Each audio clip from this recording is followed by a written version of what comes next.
Mr. Robot is my favorite TV show, tied with Legion and Daredevil, and the main reason that makes me like it so much is the fact that it's one of the most creative shows I've ever seen.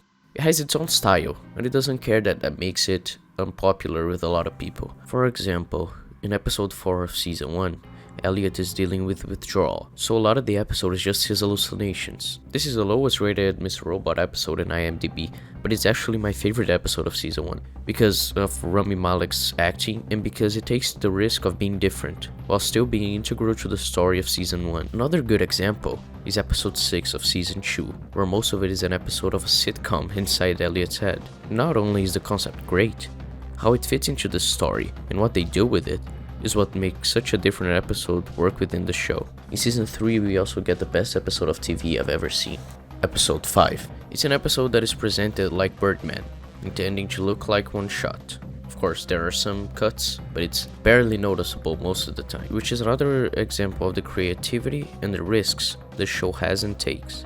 And again, it only works because it's being made by talented people that know that these creative ideas need to be done correctly, which means with purpose and care, because a good show needs people that are passionate about what they're doing. But the episode I want to focus on is episode 5 of season 4, an episode that literally has no spoken dialogue except for the first scene. It's cool, dude. We don't have to talk. And the last scene. It's time we talk.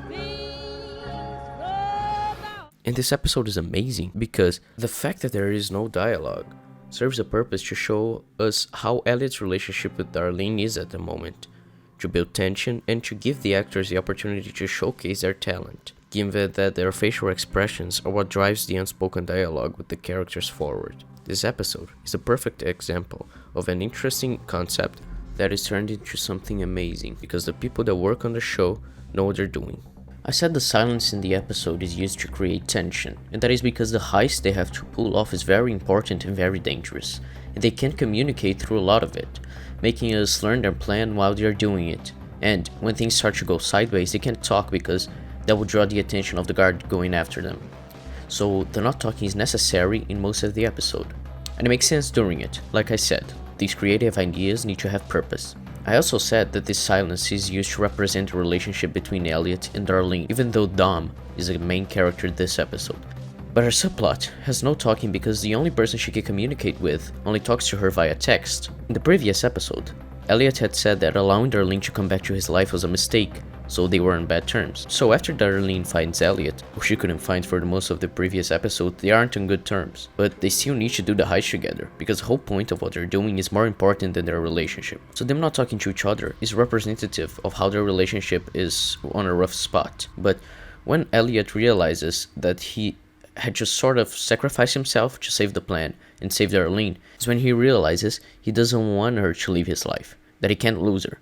So when Elliot holds Darlene's hand in the end of the episode, after almost losing her, that's him acknowledging and showing her and himself that he can't let her go, that he was mistaken to say that he shouldn't have allowed her back into his life. People often say actions speak louder than words, and this episode is exactly that concept, because everything in this episode is driven by actions, not dialogue, not by what people say.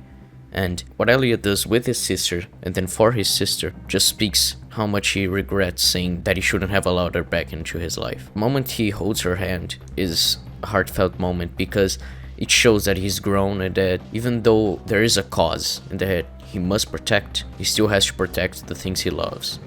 For example, his sister. And also, Dom not speaking to anyone is representative of how she can't talk to anyone about what she's going through, because if she does, her whole family is gonna be killed. So the lack of dialogue in this episode is used to represent a lot of things, which, like I mentioned previously, it's an interesting concept made with purpose and care, because it's well made. You can 100% understand what's going on in the episode without dialogue. There were people that I saw that I didn't even realize that there was no dialogue this episode, because the characters talk to each other with their actions, with their acting, their expressions. So it's very important to remember, a good concept needs to be well made.